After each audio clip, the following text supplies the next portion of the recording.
자, 오늘 하나님 말씀은 누가복음 1장 5절부터 25절입니다.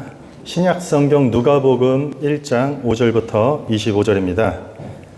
저 여러분들이 한 절씩 교독하겠습니다. 유대왕 헤롯 때 아비야 반열에 제사장 한 사람이 있었으니 이름은 사가랴요. 그의 아내는 아론의 자손이니 이름은 엘리사벳이라.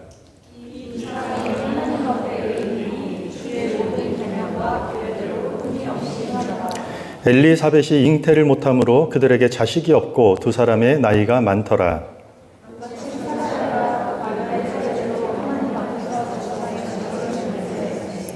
제사장의 전례를 따라 제비를 뽑아 주의 성전에 들어가 분향하고 주의 사자가 그에게 나타나 향단 우편에 선지라. 천사가 그에게 이르되 사가랴여 무서워하지 말라. 너의 간구함이 들린지라. 내 아내 엘리사벳이 내게 아들을 낳아 주리니 그 이름을 요한이라 하라.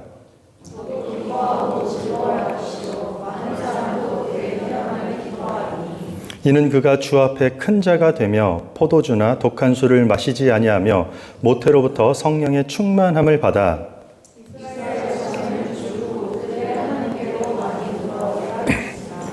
그가 또 엘리야의 심령과 능력으로 주 앞에 먼저 와서 아버지의 마음을 자식에게 거스르는 자를 의인의 슬기에 돌아오게 하고 주를 위하여 세운 백성을 준비하리라.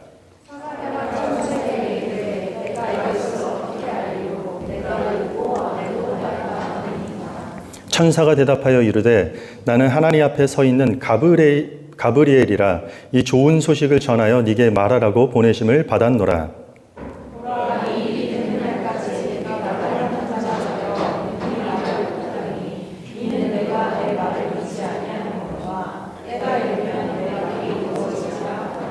백성이 사가랴를 기다리며 그가 성전 안에서 지체함을 이상히 여기더라.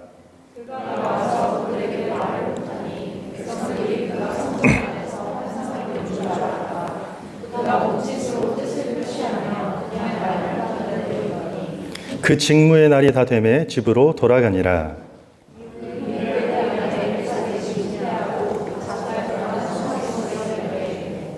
함께 있습니다.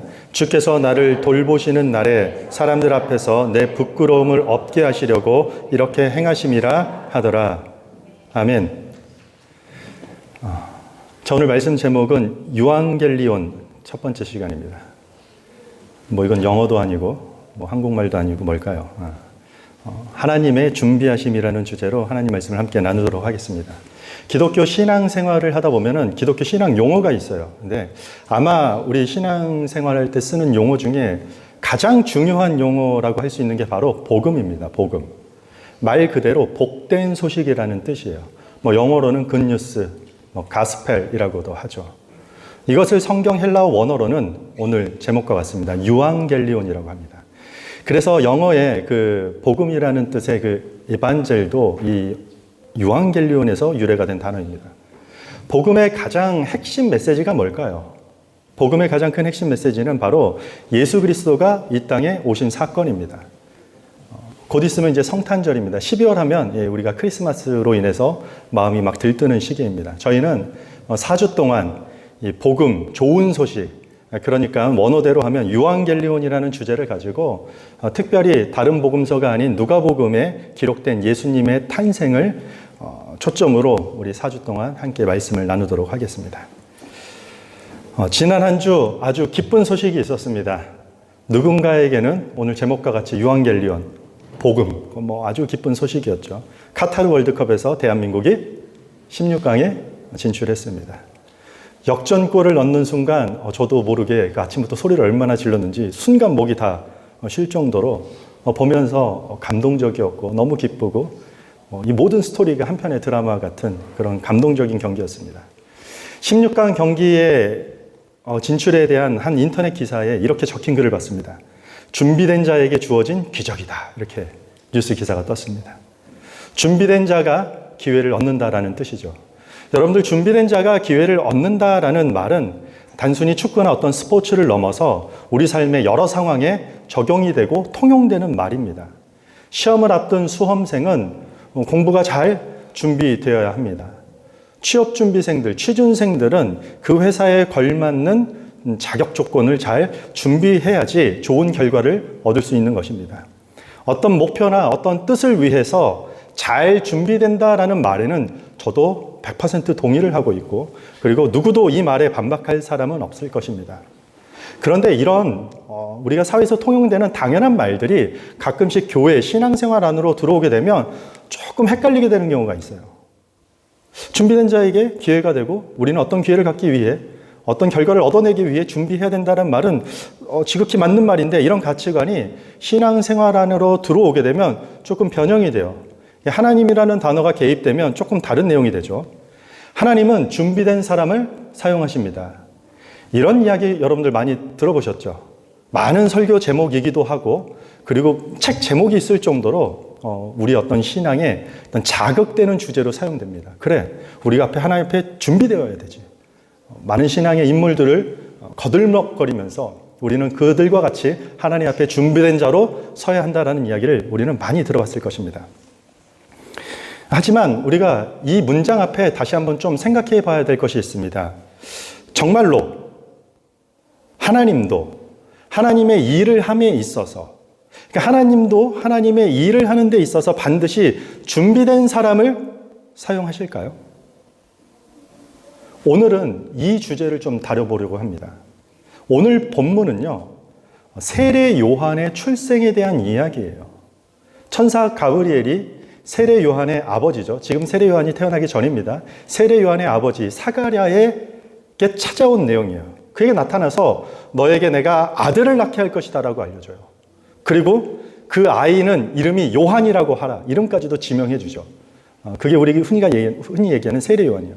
우리가 세례 요한이라고 앞에 붙이는 이유는 많은 사람들에게 세례를 줬고 예수님의 제자 요한과 혼동하지 않기 위해 세례 요한이라고 붙이는 겁니다. 이 세례 요한. 그 아이를 세례 요한이라고 하고, 그는 많은 사람들을 돌이키게 하고 주의 길을 예비하게 하는 역할을 맡게 될 것이다라고 얘기해요. 실제로 복음서를 열어보면은요, 복음이 어떤 서곡으로 등장을 해요. 누가요? 세례 요한이. 기독교 역사의 시작을 예비하는 가장 중요한 인물로 딱하니 등장하는 사람이 세례 요한이에요. 그렇다면 지금 세례 요한을 너에게 줄 것이다라고 얘기하는 이 사가랴는 지금 어떨까요? 천사를 통해서 하나님의 위대한 일에 지금 쓰임받는 영예로운 역할을 네가 감당하게 될 것이야, 너를 통해서. 얼마나 위대한 일이고 하나님 앞에 얼마나 쓰임받는 일일까요? 실제 우리가 읽은 성경 6절을 보면은요, 이 두 사람이 사가랴와 엘리사벳이요, 세례 요한의 부모를 말하는 것이요. 두 사람이 하나님 앞에 의인이니, 이미 성경이 뭐라고 한다고요? 의인이라고 얘기해요. 주의 모든 계명과 규례대로 흠이 없이 행하더라. 대단합니다. 성경에서 지금 그들을 의인이라고 아예 소개하고 있습니다. 왜 의인이라고요? 모든 계명과 규례를 흠이 없이 행하는 자들이에요. 엄청난 칭찬이죠. 만약에 주님께서 여러분들을 향해서 성경에 기록될 만큼 여러분들이 흠이 없을 정도로 규명과 어떤 규례에 충실한 자들이다, 의롭다라고 하면 이것만큼 칭찬이 어디 있겠습니까? 우리는 이런 칭찬을 보면서 하나님께서는 그래, 이 정도 의로운 사람들이면 쓰임 받을 만한 사람들이겠구나. 그치, 난 사람들이야, 이 사람들. 이미 잘하고 있어. 준비가 완벽히 됐구나. 결국 그런 사람들을 쓰는구나. 이렇게 할 수 있을 것입니다. 그런데 방금 전에 저희가 읽었다시피 다음 구절 한 구절만 읽으면 방금 우리가 한 말에 질문이 생겨요. 7절에 보면 엘리사벳이 잉태를 못함으로 그들에게 자식이 없고 두 사람의 나이가 많더라. 이런 이야기를 지금 왜 할까요, 갑자기? 그들이 의롭다고 얘기하면서 갑자기 잉태하지 못해서 나이가 많아서 자식을 얻지 못한다라고 말하고 있어요. 나이가 많을 때까지 그들은 자녀를 갖지 못한 상태에 있었다라는 이야기예요. 당시 아이를 낳지 못한다라는 것은 사회에서 조롱거리가 됐어요. 그러니까 지금하고는 조금 다를 거예요, 개념이. 이때 고대 중동 사회에서 여인이 아이를 갖지 못하고 남편이 아내를 통해서 자손을 이어가지 못한다라는 것은 고스란히 그 공동체 사회의 공적 수치심의 원인이 되는 요인이었어요.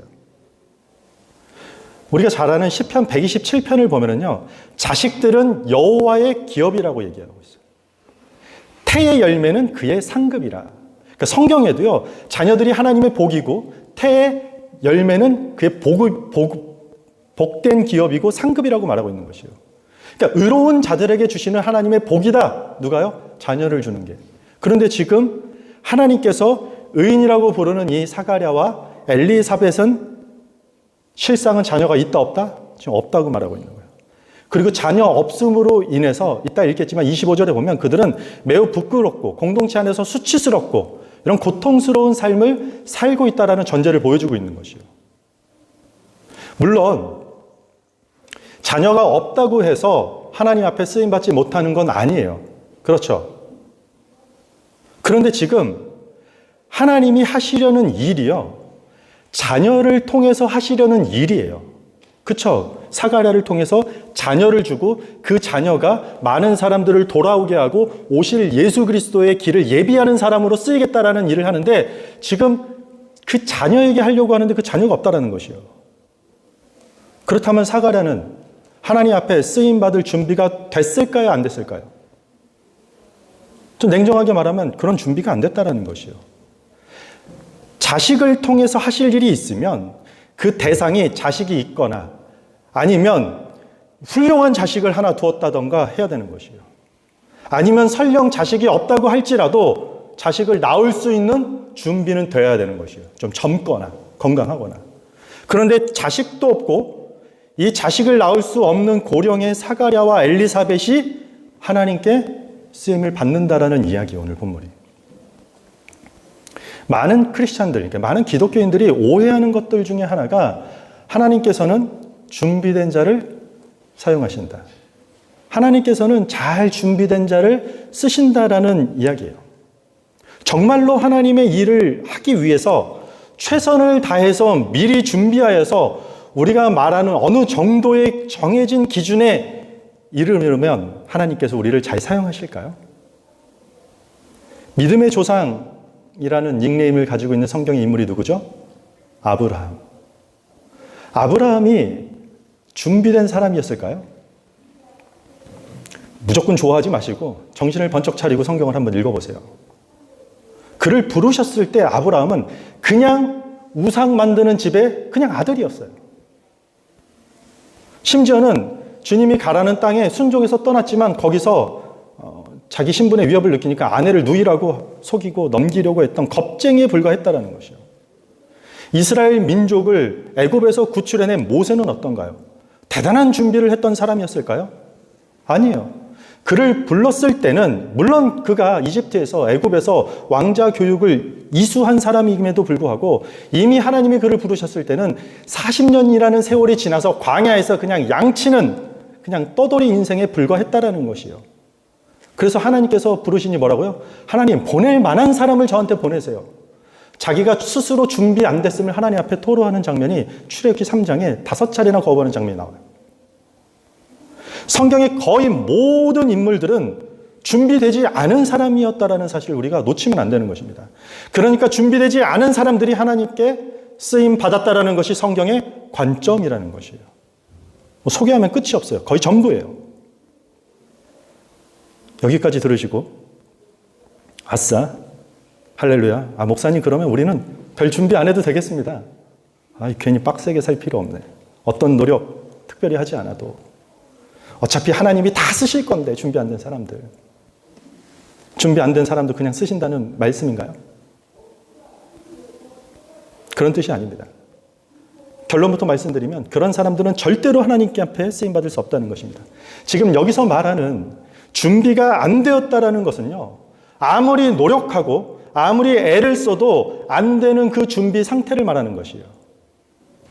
준비할 필요도 없으니까 여러분들 준비하지 말라라는 것이 아니라 우리가 어떠한 준비를 한다 할지라도 예상치 못하거나 아니면 어떤 환경의 변수나 내 의지와 다르게 어쩔 수 없는 상황 때문에 완벽한, 아니 그럴듯한 준비가 되지 못하는 상태를 말하는 것이에요. 여기서 멈춰서 이제 본문으로 들어갈 거예요.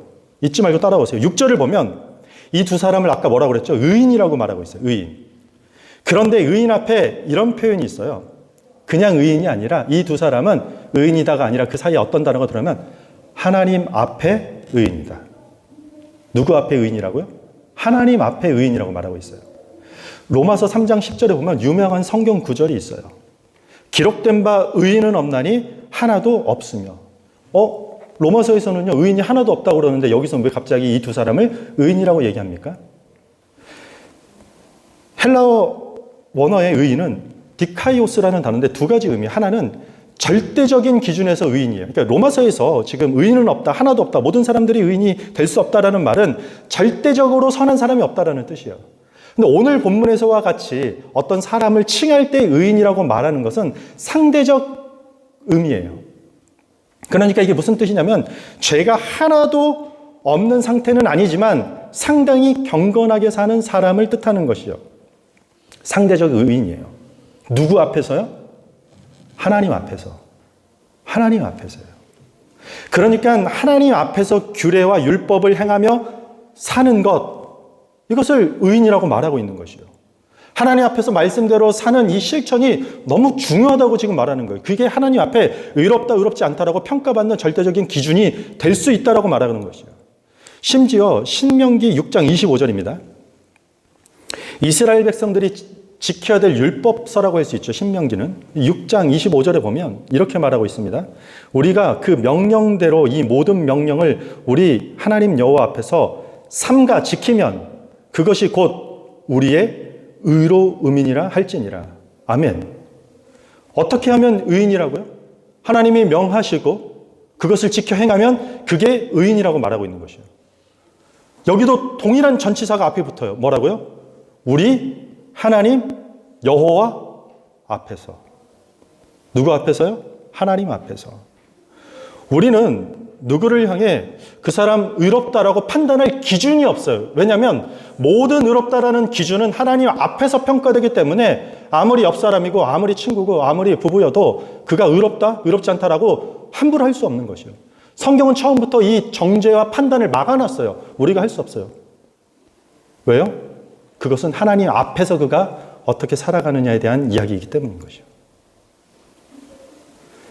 사가랴와 엘리사벳이 흠이 없다라는 것은 완벽하다라는 것이 아니라 주의 모든 계명과 율법대로 실천하는 자들이다. 어디서요? 하나님 앞에서. 하나님 앞에서 규례를 지켜 행하는 사람이라는 뜻이에요. 성경이 말하는 의인은요, 그래서 믿는 것과 행하는 것이 아름답게 조화를 이루어야 되는 것이요.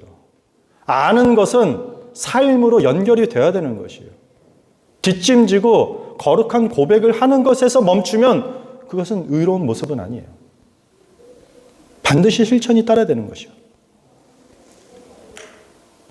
그런데 이 지금 사가랴와 엘리사벳은 사람들 앞에서는요, 그렇게 떳떳하거나 내세울 만한 자랑스러운 삶이 아니었다라는 것이요. 우리 25절 함께 읽겠습니다. 여러분들이 함께 읽겠습니다. 25절. 여기입니다. 시작.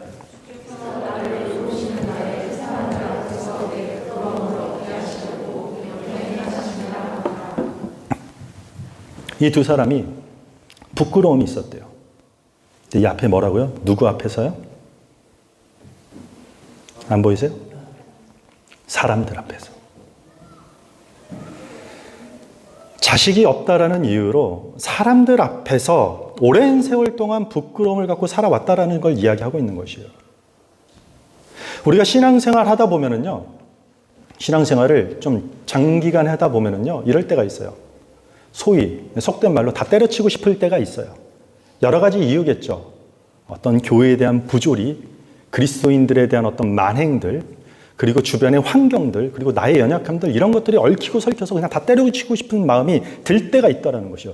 그런데 그런 마음이 들 때가 보통 말씀을 보고 기도하고 찬양하다가, 그러니까 하나님 앞에서 때려치고 싶은 경우가 아니에요. 대부분은요, 사람들 앞에서예요. 사람들 앞에서 직면하는 경험들, 사람들 앞에서 느끼게 되는 그런 감정들 때문에, 사람들의 평판과 사람들의 판단 때문에 신앙생활까지도 다 때려치고 싶은 생각이 들 때가 있다는 것이요. 뭐야, 다 부질없네. 내가 이러려고 예수를 믿었나? 저렇게 저 사람은 이기적인데 잘 먹고 잘 산다고? 예수 안 믿어도 저렇게 잘 나가는 삶을 산다고? 막 회의감이 드는 것이요. 어디서요? 사람들 앞에서. 이 지금 사가랴와 엘리사벳은 에이, 하나님 믿는 게 무슨 소용이야. 내가 이런 망신을 오랫동안 나이가 들도록 제사장 가문으로서 영광받기는커녕 사람들 앞에서 수치스러운 삶을 살려고 내가 그렇게 제사장으로서 헌신하고 순종하고 이런 삶을 살아야 된다? 이게 다 무슨 의미가 있나라고 때려치지 않았다라는 것이에요. 이어지는 8절을 보면은요, 마침 사가랴가 그 반열의 차례대로 하나님 앞에서 제사장의 직무를 행할세. 사가랴의 직업은요, 제사장이에요, 제사장. 당시에 제사장이 약 한 2만 명 정도 있었어요. 엄청 많죠. 그런데 2만 명이 24개의 반차, 그러니까 쉽게 얘기하면 그룹이에요. 24개조로 교대로 1년에 한 번, 2주 정도 성전에 들어가서 봉사를 해요. 1년에 한 번 가요. 근데 그게 한 800명이 올라가요. 그러니까 단체로 올라가는 것이에요. 그런데 여기서 중요한 단어가 다시 등장해요. 그렇게 올라간 거예요. 그 반열의 차례대로. 자기 그룹의 차례가 와가지고 올라간 것이에요. 그런데 그가 제사장 직무를 행할 때 지금 의도적으로 지금 성경이 넣는 단어가 하나 더 있어요. 뭐라고요? 하나님 앞에서. 제사장 직무를 행할 때. 제사장 직무를 지금 행하는데 누구 앞에서 행하고 있다고요? 하나님 앞에서 행한다는 것이요. 넘쳐나는 제사장들이 1년에 한 번 단체로 올라가서 하는 이 일들이 그냥 어떤 타성에 젖어서 형식적으로 그냥 습관적으로 하는 것이 아니라 하나님 앞에서 그 직무를 이행하겠다라는 모습이 여기에 들어와 있는 것이에요. 정리하면요, 지금 사가랴는요, 자식이 없다라는 이유로 이렇게 나이가 들 때까지 제사장의 신분으로 사람들 사이에 입방아 오르면서 부끄러움과 수치스러운 이 고통스럽고 외로운 시기를 보내면서 오랫동안 사람들 앞에서는 고통스럽고 부끄럽고 수치를 받았을지라도 하나님 앞에서만큼은 끝까지 신실하고 경건하고 거룩하게 살고 있었다는 것이에요. 갈라디아서 1장 10절에 보면 사도 바울이 사람들 앞에서 하도 인정받고 싶은 여러 상황들을 가지고 이렇게 얘기해요. 이제 내가 사람들에게 좋게 하랴? 아니면 하나님께 좋게 하랴? 만약에 내가 사람에게 기쁨을 구하랴? 내가 지금까지 사람들의 기쁨을 구하였다면 나는 그리스도의 종이 아니니라. 지금 사가랴와 엘리사벳도 마찬가지예요. 이들은 사람들의 기쁨이 아닌 하나님의 기쁨을 구하며 살았던 것이에요. 그러니까 사람들 앞에서 좀 부끄러움이 있다 할지라도 하나님 앞에서 경건하게 살겠다라는 삶으로 오랫동안 살아왔던 것이에요. 비단 사람들 앞에서 부끄럽고 수치스러운 삶이 진행된다 할지라도요. 교회가 21세기 들어서 교회는요, 엄청난 하락세예요. 소위 우리가 말하는 교회는 다 망하고 있어요. 교회가 망하는 길이 여러 갈래가 있어요. 여러 이유가 있겠어요. 그런데 대표적인 원인 하나를 뽑는다면 사람들의 기쁨을 쫓다가 다 망하는 것이에요. 사람들이 좋아하는 설교, 사람들이 듣고 그래 이거지라고 얘기하는 어떤 설교나 행사. 교회가 맨날 뭐 새로운 행사 없나, 이벤트 없나, 뭐 요즘 이런 프로그램 핫하다고 하는데 교회가 어딜 쫓아요? 밖에를 쫓아가는 것이에요. 저는 그게 나쁘다라는 것이 아니에요. 본질을 놓치게 되는 이유가 된다는 것이에요. 그 예배도 어때요? 수십 가지 종류의 예배를 만들어내요. 별별 예배가 다 있어요. 헌금 제목은 뭐 온라인에 보니까 200 몇 가지가 있대요. 헌금, 무슨 헌금, 무슨 헌금. 예배는 얼마나 많아요. 예배에 특별이라는 단어가 붙을 만한 이유가 있나요? 성경 어디에 이 예배는 특별한 예배다라는 게 있나요?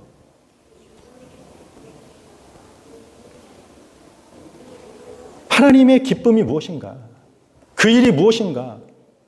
이렇게 생각하면요, 신앙생활은요, 아주 복잡하고 위대하지만 사실은 아주 단순한 원리로 내려와요. 하나님이 기뻐하시는 게 무엇인가? 그 하나님은 지금 어떤 기뻐하는 일을 이 땅 가운데 하시기 원하느냐? 그러면 아주 간단해져요, 사실은. 기도, 말씀, 찬양, 이 안에서 어떻게 살아갈 것인가라고 해요. 그리고 그것을 온 열방 가운데 어떻게 전하고 드러내야 될까라고 하면은 오히려 신앙생활은 단순한데요. 우리가 이 문 밖으로 나가서 살아가는 월요일부터 토요일까지의 이 일상의 성도의 삶은 만만치 않은 삶으로 바뀌게 되는 것이에요. 이게 쉽지 않거든요. 그런데 어쩌다가 이게 뒤집혔어요. 거꾸로 됐어요. 신앙생활이 너무 복잡해요. 쉽지가 않아요. 뭐 교회 오면요, 막 등록해야 되죠. 새신자 교육 받아야 되죠. 뭐 제자 훈련 받아야 되죠. 뭐 또 리더로 세워져야 되죠. 뭐 봉사도 해야 되죠. 집사가 돼야 되죠. 장로가 돼야 되죠. 신앙생활은 너무 복잡하고 어려워졌는데 오히려 그리스도의 삶은 너무 단순해요. 죽어라 일해서 돈 버는 것이요. 그리고 그 일에 하나님 도와주시옵소서. 이거 왜 없어요? 너무 단순해요. 우리가 치열하게 살아가야 될 삶 속에서 그리스도인의 영향력이 거기서 다 잃게 된 것이요. 삶 속에서. 하나님 앞에서 부끄럽고, 아니 사람들 앞에서 내가 부끄럽고 이 세상 가운데 좀 수치스러움을 겪더라도 하나님 앞에서만큼은 내가 신실하고 경건하게 살아보겠다라고 한번 다짐해 보세요. 그렇게 한번 실천해 보세요. 그리고 이렇게 실천해 분들은 공감할 것입니다. 아, 그때 되면은 하나님 앞에 쓰임 받을 만한 그 준비된 수준의 삶으로 업그레이드 될까요? 아니에요. 안 돼요. 현실은 여전히 부족한 투성일 것이에요. 사람들 앞에서 우리는 면박당하는 일도 있고 부끄러운 일을 겪을 수도 있다는 것이요. 어쩌면 오랜 세월 동안 내세울 것 하나 없는 이런 초라한 시간을 마치 사가랴 제사장처럼 지내야 되는 시간이 필요할 수도 있다는 것이요. 사람들 앞에 섰더니 뭐 학벌도 뭐 드러낼 게 없어요. 경제력도, 삶의 환경도, 세상에 내가 어떤 영향력을 나타내기는커녕 턱없이 부족한 상태예요. 사람들 앞에서 선한 영향력을 미치기는 둘째고 오히려 내 코가 석자인 상태. 그게 뭐라고요? 전혀 준비가 안 된 상태를 우리는 경험하게 된다라고요.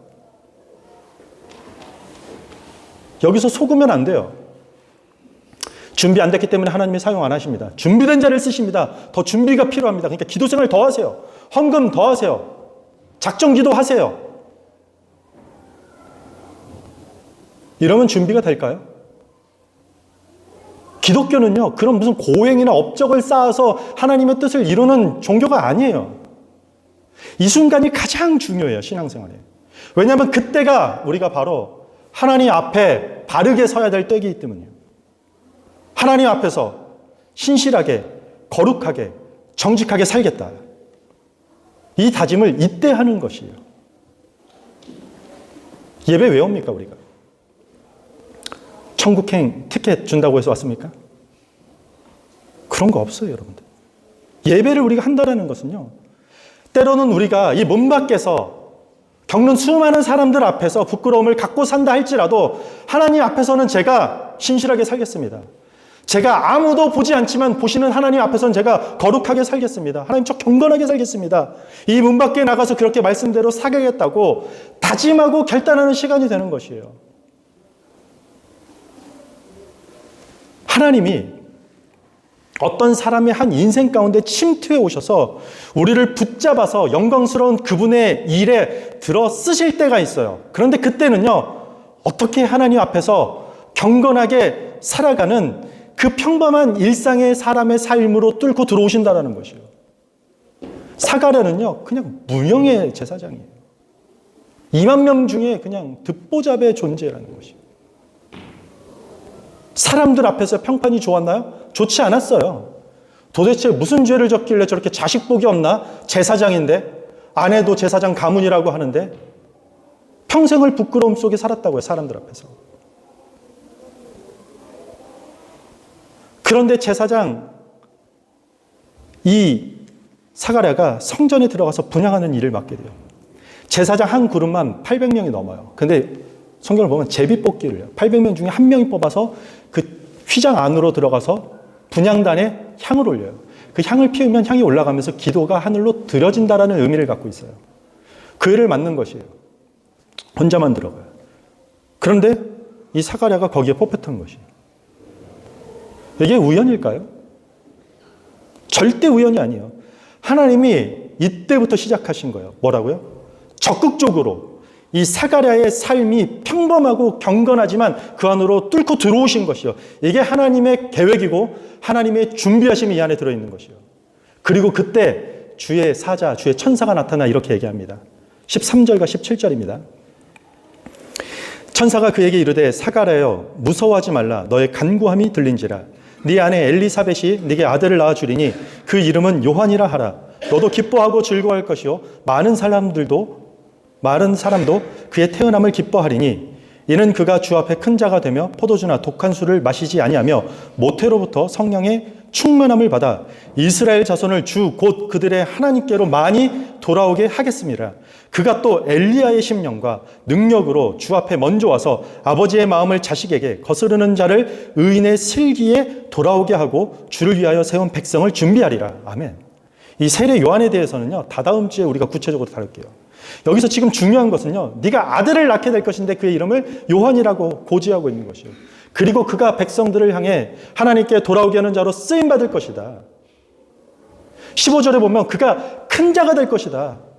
다시 한번 반복해요. 어디 앞에서요? 주 앞에. 주 앞에. 사람들 앞에서 세례 요한이 크고 위대한 자로 쓰임받겠다라는 것이 아니라 하나님 앞에서 하나님의 뜻과 계획 안에서 큰 자로 쓰임받겠다라는 것이요. 누가 뭐래도 내 앞에서 큰 자다. 실제로 세례 요한의 죽음, 어린아이의 장난에 의해서 목이 잘려서 쟁반이 받쳐지는 그런 초라한 죽음을 맞이한 게 세례 요한의 죽음이에요. 그러나 하나님 앞에서는요, 위대하고 큰 자로 기억남는다는 것이죠. 그런데 사가랴가 자신의 아들을 통해서 아들을 주고 그를 주님의 길을 예비할 수 있는 세례 요한을 주신다라는 말에 오히려 이렇게 반문합니다. 하나님, 저는 늙었고 저희 아내는 이미 나이가 너무 많아서 아이를 가질 수 없습니다. 19절에 보면 천사가 대답하여 이르되 사가랴에게 이렇게 얘기해요. 나는 하나님 앞에 서 있는 가브리엘이라. 이 좋은 소식을 전하여 네게 말하라고 보내심을 받았노라. 이게 무슨 말인지 알까요? 이런 뜻이에요. 너 늙었다고? 나 가브리엘이야. 네가 지금 이것을 불가능하다라고 지금 말하는 거야? 나는 너희 조상 다니엘에게 하나님의 명령을 전한 천사 가브리엘이야. 내가 그 가브리엘이 지금 너에게 이 소식을 전하는 거야. 이 소식 뭐야? 유앙겔리온. 복된 소식, 기쁜 소식. 이게 복음이 되는 거라고 말하고 있는 것이에요. 그런데 사가랴가 지금 이걸 듣고 할렐루야 아멘 하나요? 그렇지 않아요. 이 다음 구절 20절을 보면요, 믿지 못했다라고 해요. 안 믿어요. 믿지 않아요. 믿지 못하는 사가랴에게 천사가 일종의 무슨 벌칙 같은 걸 하나 줘요. 너 세례 요한이 태어날 때까지 너 입을 막을 것이야. 벙어리가 될 것이야. 그리고 세례 요한이 태어나면 그때 입을 열 것이야. 그러니까 넌 10달 동안 말 못하는 벙어리가 될 것이야. 그리고 실제 분양을 마치고 나오니까 말을 못해서 손짓과 몸짓으로 막 사람들한테 막 설명을 해요. 무슨 블랙 코미디 같죠. 그리고 집에 돌아가는데 그 후에 아내 엘리사벳이 잉태하여 아들을 갖게 된다는 이야기가 오늘 본문이에요. 하나님 앞에서 경건하게 신실하게 살아가는 의인이었던 이 사가랴도 자식을 낳게 한다라는 천사의 메시지를 믿었다 못 믿었다? 믿지 못했어요. 이걸 가지고 어떤 사람들은 이 믿음이 없었다라고 얘기했는데 절대 그렇지가 않아요. 만약 잘 보세요. 우리가 아까 읽었던 거 보면 천사가 나타나서 너의 간구함을 내가 들었다는 것이요. 기도함을 들었다는 것이요.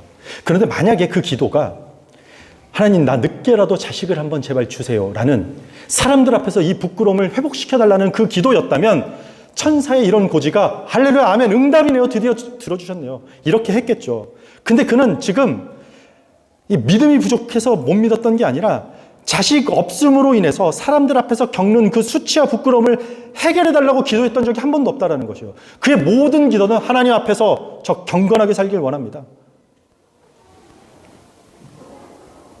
하나님 앞에서 거룩하기를 원하는 그런 기도였다는 것이요. 그는 자신이 자식을 낳을 준비가 전혀 안 된 상태이기 때문에 믿지 못했어요. 뿐만 아니라 하나님을 자식을 낳게 할 거라는 그 선언을 믿을 만큼 아직 그는 준비가 되지 않은 상태였다는 것이요. 그러나 하나님은 준비된 자를 쓰시는 것이 아니라 쓰임 받을 자를 준비시킨다는 것이요. 하나님은 우리 삶 속에 우리를 준비된 사람들을 쏙쏙 골라서 쓰시는 것이 아니라 하나님 앞에 쓰임 받을 사람을 선택하신 후에 하나님이 준비시킨다는 것이요. 자식이 없어서 사람들 앞에서 부끄럽게 살아가는 부부에게 뭘 준다고요 지금? 아무 준비가 안 된 자식을 준다라는 것이요. 그 자식을 주셔서 그 자식이 그 자식이니까 그의 자식이 사람들 앞에서 복음을 예비하며 사람을 돌이키는 데 하는 준비를 하게 한다는 것이요. 이게 사가랴와 엘리사벳에게 유앙겔리온, 복음, 좋은 소식이 된 것이에요. 복음은요, 이 성경이 말하는 좋은 소식은요, 좋은 이야기로 들어서 감동되는 것으로 끝나는 게 아니에요. 분명히 반드시 나와 직접적인 관계가 있어야 된다는 것이요. 내 삶에 그것이 어떠한 영향을 반드시 실제적으로 미치는 것이 진짜 복음이라는 것이요. 만약에 대한민국 축구가 8강, 4강, 그래서 만약에 꿈과 같은 얘기지만 우승을 한다고 해요. 얼마나 기쁠까요?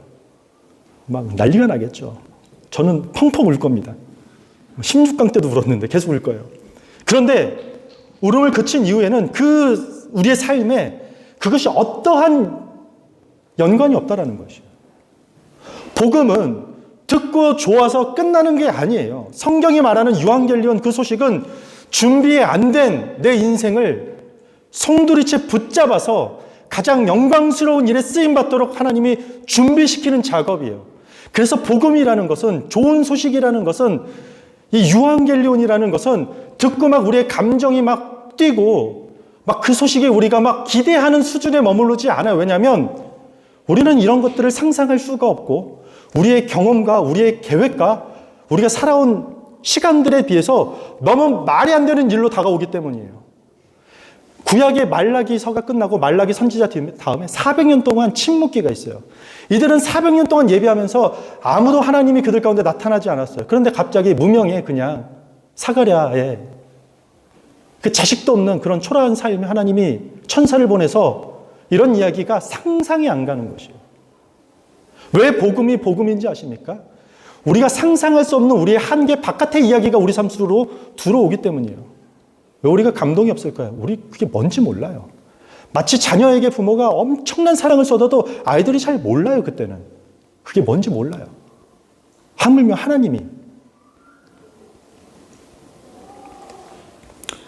첫째 주는요, 우리가 도네이션 데이예요. 이따가 우리 테이블 깔고 보겠지만 아이들이 진짜 고사리 같은 손으로 주먹밥을 만들어서 후원금 모으겠다고 진짜 애써요. 앵벌이 하는 것 같아요, 약간. 그거 후원금 모금한 거, 막. 그리고 막 빈병 가져오라고 막 난리잖아요, 애들이. 그거 모은 거. 홈리스들을 도울 만한 이게 준비가 되겠습니까, 여러분들? 우리가 이거 모아서. 저희가 처음에 홈리스 패키지 만들 때 우리가 1불, 2불 모아가지고 1년 동안 모았더니 한 200불 모였어요, 200불. 막 잔돈으로. 우리 같은 작은 교회가 어려운 이웃을 도울 준비가 언제 되겠습니까? 언젠가요? 아니요, 안 돼요. 저 안 된다고 생각해요. 쉘터 찾아가고 섬기고 후원한 이 후원금 보여주기에 사람들 앞에서는요, 그들 앞에서 부끄러울 수 있다는 것이 우리가 찾아가면. 큰 교회들이, 그리고 좀 어른들이, 장년들이 크게 후원해서 가는 모습과 우리 아이들이 가는 모습은 좀 부끄러울 수 있다는 것이에요. 우리는 이것을 하나님 앞에 하는 것이에요, 하나님 앞에서. 교회는 그래서 좋은 일을 아무리 많이 할지라도 자선단체가 되는 것이 아니라 신앙 공동체가 되는 것이에요. 그래서 하나님은 한 방에 막 10만 불, 20만 불 후원하는 사람들을 들어서 사용하는 것이 아니라 이런 어린아이들을 하나님의 역사에 쓰임받는 자로 선택하고 그들의 인생을 준비시키는 것이에요. 이게 우리가 기다리는 유앙겔리온, 복음이 되는 것이에요. 전혀 준비 안 된 것을 가지고 하나님 앞에서 경건하게 살아가는 사람들이 있습니다. 우리는 어떻습니까? 하나님은 이런 자들의 인생 속에 적극적으로 침투해 들어오세요. 성경에 보면 천국은 침노하는 자의 것이니라.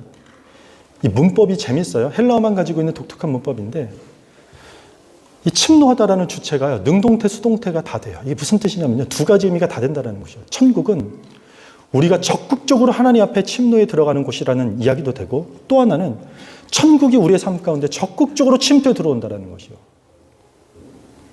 신학적으로 얘기하면 인간의 책임과 하나님의 주권이 온전히 맞물려진다라는 이야기를 하는 것이에요. 하나님은 이런 자들의 인생 속에 개입하셔서 하나님의 역사에 쓰임받을 수 있도록 굳이 그런 자들을 택하셔서 준비한다라는 것, 이게 좋은 소식입니다. 이스라엘 백성들이 하나님 백성으로 선택받을 만한 준비는 하나도 되지 않았어요.